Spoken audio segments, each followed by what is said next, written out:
Since Israel expanded its attacks against Hezbollah, the country's south has been pummeled by airstrikes and a slow and steady Israeli ground invasion.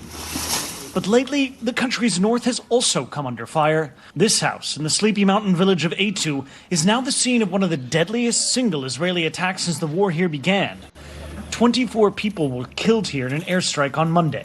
This is a rancid scene. Investigators are still looking through this rubble, trying to find human remains. For the Lebanese, this is a crime scene, but it doesn't involve the usual suspects. This is a mostly Christian area. There's no real Hezbollah presence here most of the time. Israel's military said they had struck a target belonging to the Hezbollah terrorist organization and that claims of civilian deaths are under review. The United Nations Human Rights Office said the civilian deaths, mostly women and children, raise real concern with respect to international humanitarian law.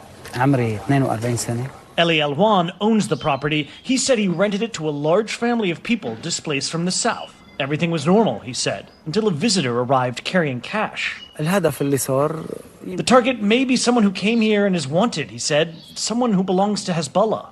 حدا بالحزب. The victims here were already part of an internal exodus of more than 1 million people. Like many in Aitou, they thought they were safe. That's why many here are now fleeing abroad, becoming refugees.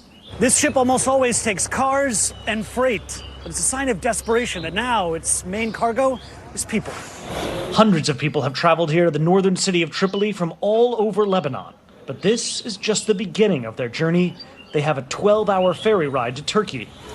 Diana is traveling with 7 members of her family, including her elderly parents. She said in the south she saw blood everywhere, children, old people, all of them afraid, and airstrikes all the time by the day. For many, the decision was sudden. You just left everything.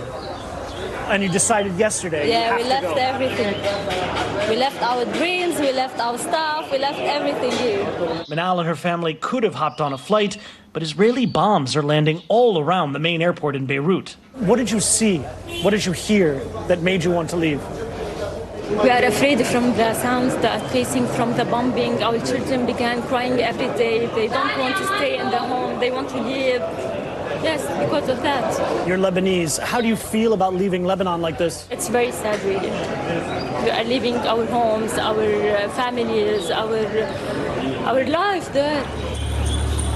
This journey may lead to something like hope. But right now, on this dock, there's only heartbreak.